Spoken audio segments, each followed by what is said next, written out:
Good morning and welcome to Morning Moments. I'm so glad that you came to join us today. I have a award-winning director, producer from the Mayberry Effect, and also from Chris Hudson's Productions, none other than Chris Hudson. Welcome, Chris. Hey, thanks for having me. You're down the road, not too far from us in North Carolina, not too far from Virginia Beach. That's right. Yeah, I live in Clemens outside of Winston-Salem. So I grew up in Charlotte, but I've lived here in Clemens for about 14 years now. We were just chatting a little bit. It's very interesting how the Mayberry Effect came about and the effect that Mayberry has had on our nation, even as a culture. So tell us a little bit about your film, and also how what do you do and why do you do it? Sure. Yeah. So the Mayberry Effect is my first feature-length documentary.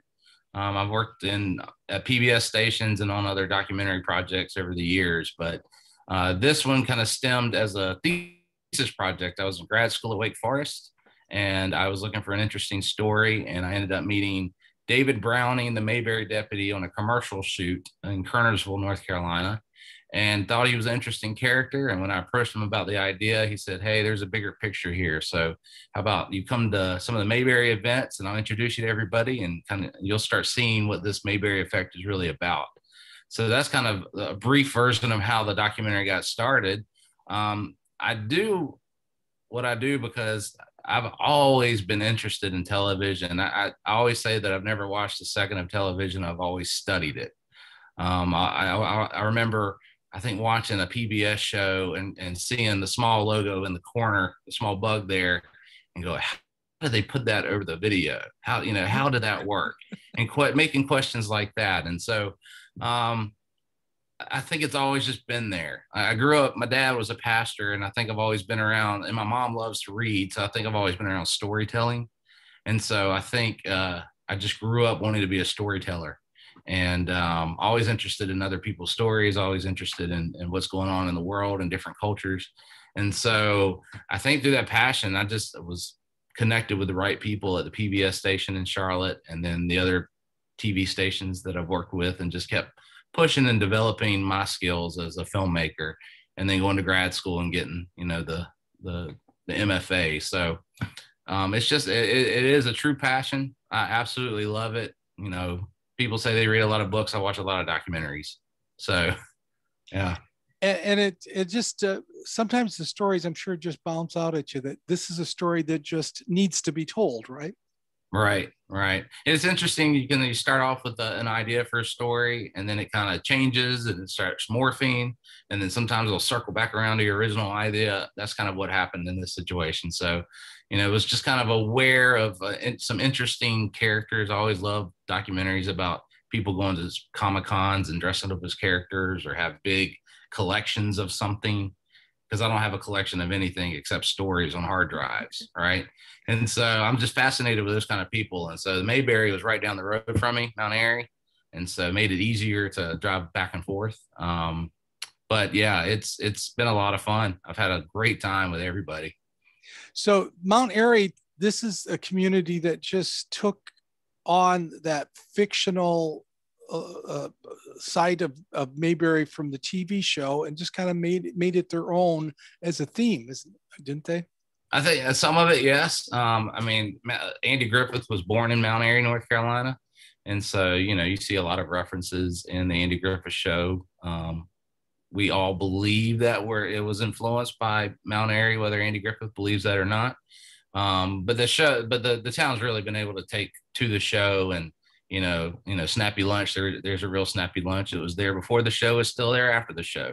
Andy's home, his house is there in Mount Airy that you can go see, and so they've done a great job, because they used to be dependent on textiles and farming. So they had to kind of transition out of that into, tourism. And so they've done a good job so far.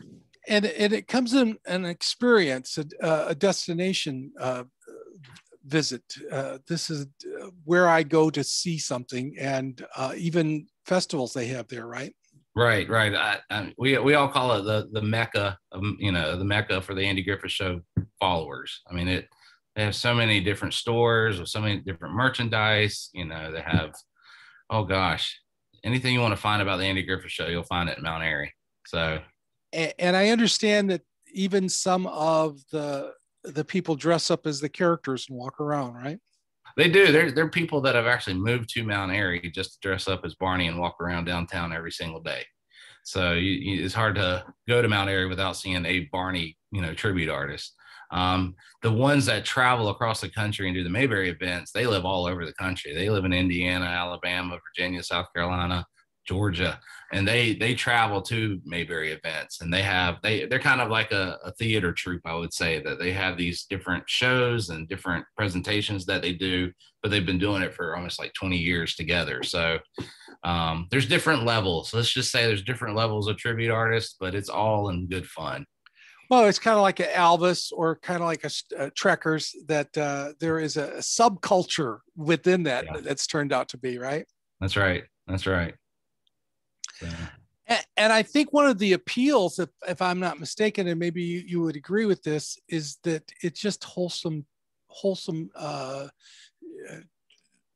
TV. It was just a nice story all the time, and funny and wholesome. It really is. And I mean, when you come into the Mayberry world, it is still that way. It is still, people love the show. They love the morals and the message from the shows.